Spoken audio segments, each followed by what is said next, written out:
I'm just trying to figure out free parking in New York City. So it's a real thing. People get really worked up about it. It's like a competition, but for asphalt. I get it. You find a spot, and it's a little bit like you won a little lottery. The suburbs are used to free parking. When is the last time you paid to park at Walmart? But is it really free? I mean, really free? I don't know. Let's think about it.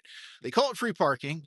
It is not a free lunch because somebody's paying for it. In that case, it is everybody, everywhere. That's a little weird. Like all that land where your car is sitting, that's worth a lot in cities and even in the suburbs. So in New York City, you could probably buy a small house somewhere else with that kind of value. We're talking $500,000. Using it to park cars for free in New York City. And that's the thing. It's not really parking. It's a little area of land. You can put something there that ain't cars. That's what we call opportunity cost. They're charging free storage over, I don't know, other stuff. Bioswales to reduce flooding, parks, bike lanes, wider sidewalks for business, outdoor dining. All this stuff really screws with rent. They make developers put in the parking if you want. That makes apartments cost a ton more. So you're paying for parking even if you don't have a car. And that feels pretty wrong, right? Go try to build a new building in Brooklyn. All the neighbors are going to be upset, mainly because it's probably going to take away some of the free street car parking that they use.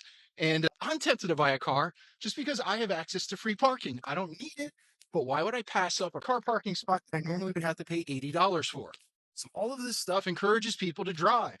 It's kind of nice, but it also encourages me to store my car in front of my house all the time. All the stuff makes more traffic. More traffic makes it harder for buses and delivery guys, even bikes moving around, and for people trying to walk. So it becomes a little bit of a mess. Then you got air pollution. We got all these cars idling or breathing this stuff in. That's not too good. It's not the best way to make friends with your lungs.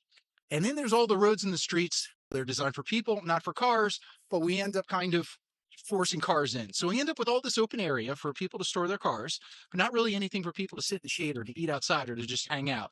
That feels a little backwards, you know. We've created a world for cars and now we're living in it. It doesn't really feel right. When you try to take a dog for a walk, just dragging you the other way. We're all being dragged by the cars in other directions. It's not really fair. People who use public transit are suffering from this more than people who drive. It's a giant subsidy to drivers at the cost of everybody else, and it's more expensive than the mass transit system itself. So I don't know. We got to figure it out. I'd ride the bus, but the bus is slow because of car traffic, so I'll drive a car, which adds to more traffic, which slows down the buses even more.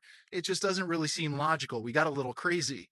And what's even crazier for a lot of folks is saying, let's put in a park, let's put in something that takes up less space, not just free parking. Anyway,